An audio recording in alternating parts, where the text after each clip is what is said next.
S K super TMT, the long life TMT. Shidlaghatta ಪೌರಾಯುಕ್ತೆಗೆ ಧಮಕಿ ಹಾಕಿದಂತಹ ಕಾಂಗ್ರೆಸ್ ಮುಖಂಡ ತಲೆಮರೆಸಿಕೊಂಡಿದ್ದು, ಆನಂತರ ನಿನ್ನೆ ಬಂಧನಕ್ಕೆ ಒಳಪಡಿಸಲಾಗಿತ್ತು. ಇದೀಗ ನ್ಯಾಯಾಲಯಕ್ಕೆ ಹಾಜರುಪಡಿಸಲಾಗಿದೆ ರಾಜೀವ್ ಗೌಡನನ್ನ. ಇದೀಗಷ್ಟೇ ರಾಜೀವ್ ಗೌಡನನ್ನ ಪೊಲೀಸರು ನ್ಯಾಯಾಲಯಕ್ಕೆ ಕರೆದು ತಂದಿದ್ದಾರೆ. ನ್ಯಾಯಾಧೀಶೆ ಸುಕನ್ಯಾ ಅವರ ಎದುರು ಹಾಜರುಪಡಿಸಿ ನಂತರ ಹೆಚ್ಚುವರಿ ವಿಚಾರಣೆಯ ಸಲುವಾಗಿ ಕಸ್ಟಡಿಗೆ ಕೇಳ್ತಾರಾ ಅಥವಾ ಜೈಲಿಗೆ ಅಟ್ತಾರಾ ಅನ್ನುವಂತಹ ಪ್ರಶ್ನೆ ಇದೆ. ಇದರ ನಡುವಲ್ಲೇ ಮಧ್ಯಂತರ ಜಾಮೀನಿಗೂ ಕೂಡ ಅರ್ಜಿಯನ್ನು ಹಾಕೊಂಡಿದ್ದಾರೆ. ಕೋರ್ಟ್ಗೆ ಬಂದಂಥ ಹೊತ್ತಲ್ಲಿ ಕೆಲ ರಾಜೀವ್ ಗೌಡ ಬೆಂಬಲಿತರು ಕೋರ್ಟ್ನ ಆವರಣದಲ್ಲಿ ನೆರೆದಿದ್ದಾರೆ ಅನ್ನುವಂತಹ ಮಾಹಿತಿ ಕೂಡ ಇದೆ. ಅವರತ್ತ ಕೈ ಬೀಸಿ ರಾಜೀವ್ ಗೌಡ ಒಳ ಪ್ರವೇಶ ಮಾಡ್ತಾ ಇರೋದನ್ನು ಕೂಡ ಸ್ಕ್ರೀನಲ್ಲಿ ಗಮನಿಸ್ತಾ ಇದ್ರಿ. ಸದ್ಯ ಕೋರ್ಟ್ ಹಾಲ್ನಲ್ಲಿ ಭಾರಿ ಭದ್ರತೆಯನ್ನ ನಿಯೋಜನೆ ಮಾಡಲಾಗಿದೆ. ಜೆಎಂಎಫ್ಸಿ ಜಡ್ಜ್ ಸುಕನ್ಯಾ ಅವರ ಎದುರು ರಾಜೀವ್ ಗೌಡನನ್ನ ಹಾಜರುಪಡಿಸಲಾಗಿದೆ. ಇದಕ್ಕೂ ಮೊದಲು ಅವರು ಒಂದು ಪ್ರತಿಕ್ರಿಯೆಯನ್ನು ಕೂಡ ಕೊಟ್ಟಿದ್ರು. ಕಾನೂನಿನ ಬಗ್ಗೆ ನನಗೆ ಗೌರವ ಇದೆ ಅಂತ ಹೇಳಿಕೆ ಕೊಡೋ ಮೂಲಕವಾಗಿ ಕಾನೂನಾತ್ಮಕ ಹೋರಾಟವನ್ನು ಮುಂದುವರಿಸ್ತೀನಿ ಅಂತ ಕೂಡ ಹೇಳಿದ್ರು. ಸದ್ಯ ನ್ಯಾಯಾಲಯಕ್ಕೆ ಹಾಜರುಪಡಿಸಲಾಗಿದೆ. ಹೆಚ್ಚುವರಿ ವಿಚಾರಣೆಯ ಸಲುವಾಗಿ ಪೊಲೀಸರು ಕಸ್ಟಡಿಗೆ ಕೇಳ್ತಾರಾ, ಏನಾಗುತ್ತೆ ಈ ಪ್ರಕರಣದಲ್ಲಿ ಅನ್ನೋದನ್ನ ಕಾದು ನೋಡಬೇಕು. ಇದಕ್ಕೂ ಮೊದಲು ವೈದ್ಯಕೀಯ ಪರೀಕ್ಷೆಯನ್ನು ಕೂಡ ಪೂರ್ಣಗೊಳಿಸಿಕೊಳ್ಳಲಾಗಿತ್ತು. ಅದಾದ ನಂತರದಲ್ಲಿ ಪ್ರೊಸೀಜರ್ನ ಪ್ರಕಾರ ಈಗ ಕೋರ್ಟ್ಗೆ ಕರೆದುಕೊಂಡು ಹೋಗಿದ್ದಾರೆ. ಕೋರ್ಟ್ನಲ್ಲಿ ಅವ್ರನ್ನ ಹಾಜರುಪಡಿಸಿದ ನಂತರ ಅವರ ವೈದ್ಯಕೀಯ ಕಂಡೀಷನ್ ಏನು ಅನ್ನೋದ್ರ ಬಗ್ಗೆ ಫಸ್ಟ್ ನ್ಯಾಯಾಧೀಶರು ಕೇಳ್ತಾರೆ. ಅದಾದ ನಂತರದಲ್ಲಿ ಮುಂದುವರೆದಂತೆ ಈ ಬಗ್ಗೆ ಏನು ಅಪೇಕ್ಷೆನ ಪಡ್ತಾ ಇದ್ದಾರೆ ಪೊಲೀಸರು, ಇದರ ವಿಚಾರಣೆಯನ್ನು ಕೂಡ ಮಾಡಲಾಗತ್ತೆ. ಸದ್ಯ ಇದೀಗಷ್ಟೇ ರಾಜೀವ್ ಗೌಡನನ್ನ ಕರೆದುಕೊಂಡು ಬರಲಾಗಿದೆ. ಶಿಡ್ಲಘಟ್ಟ ಪೌರಾಯುಕ್ತೆಗೆ ಧಮಕಿ ಹಾಕಿ ಬೆದರಿಕೆ ಹಾಕಿದಂತಹ ಪ್ರಕರಣ ಸಂಬಂಧ ಇಲ್ಲಿಯವರೆಗೂ ತಲೆಮರೆಸಿಕೊಂಡಿದ್ದಂತಹ ರಾಜೀವ್ ಗೌಡ ನಿನ್ನೆ ಕೇರಳದಿಂದ ತಮಿಳುನಾಡು ಮಾರ್ಗವಾಗಿ ಹೋಗ್ತಾ ಇದ್ರು ಅಂತ ಪತ್ತೆ ಹಚ್ಚಿದಂತಹ ಪೊಲೀಸರು ಅರೆಸ್ಟ್ ಮಾಡಿದ್ರು. ಬಂಧನದ ನಂತರದಲ್ಲಿ ರಾಜೀವ್ ಗೌಡ ಒಂದು ಹೇಳಿಕೆಯನ್ನು ಕೂಡ ಕೊಟ್ಟಿದ್ದಾರೆ. ನನಗೆ ಕಾನೂನಿನಲ್ಲಿ ನಂಬಿಕೆ ಇದೆ ಅಂತ. ತಾನೇ ಆಡಿದಂತಹ ಮಾತಿಗೆ ಕ್ಷಮೆಯನ್ನು ಕೂಡ ಯಾಚನೆ ಮಾಡಲಾಗಿತ್ತು. ನನ್ನಿಂದ ತಪ್ಪಾಗಿದೆ, ಕ್ಷಮಿಸಿ ಅಂತ. ಈಗ ಕಾನೂನಾತ್ಮಕ ಹೋರಾಟವನ್ನ ಮಾಡ್ತೀನಿ ಅಂತ ಆತ ಹೇಳ್ಕೊಂಡಿದ್ದಾರೆ. ಸರ್, ತಮ್ಮ ಮೇಲೆ ಆರೋಪದ ಬಗ್ಗೆ ಏನಾದ್ರು ಮಾತಾಡ್ತೀರಾ ಸರ್? ಸರ್, ಏನಾದ್ರು ಮಾತಾಡ್ತೀರಾ ಸರ್? ನಂತರ ಬಂದು ಸರ್, ಸರ್, ತಮ್ಮ ಮೇಲೆ ಆರೋಪದ ಬಗ್ಗೆ ಏನಾದ್ರು ಮಾತಾಡ್ತೀರಾ ಸರ್? ಸರ್, ಏನಾದ್ರು ಮಾತಾಡ್ತೀರಾ ಸರ್? ನಂತರ ಬಂದು ಸರ್,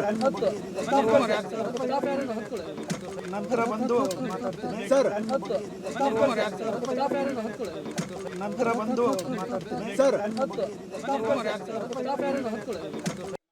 ಸರ್, ತಮ್ಮ ಮೇಲೆ ಆರೋಪದ ಬಗ್ಗೆ ಏನಾದ್ರು ಮಾತಾಡ್ತೀರಾ ಸರ್? ಸರ್, ಏನಾದ್ರು ಮಾತಾಡ್ತೀರಾ ಸರ್? ನಂತರ ಬಂದು ಸರ್.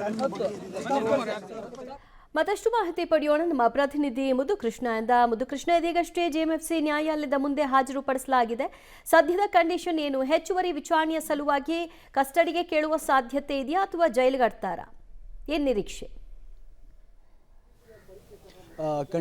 ಖಂಡಿತ ದಿವ್ಯಜ್ಯೋತಿ, ಈಗಷ್ಟೇ ಶಿಡ್ಲಘಟ್ಟ ಜೆಎಂಎಫ್ಸಿ ನ್ಯಾಯಾಲಯಕ್ಕೆ ರಾಜೀವ್ ಗೌಡನನ್ನು ಪೊಲೀಸರು ಕರೆದುಕೊಂಡು ಬಂದಿರುವಂಥದ್ದು. ಈಗಾಗಲೇ ಕೂಡ ನ್ಯಾಯಾಧೀಶರ ಮುಂದೆ ಹಾಜರುಪಡಿಸಿರುವಂಥದ್ದು.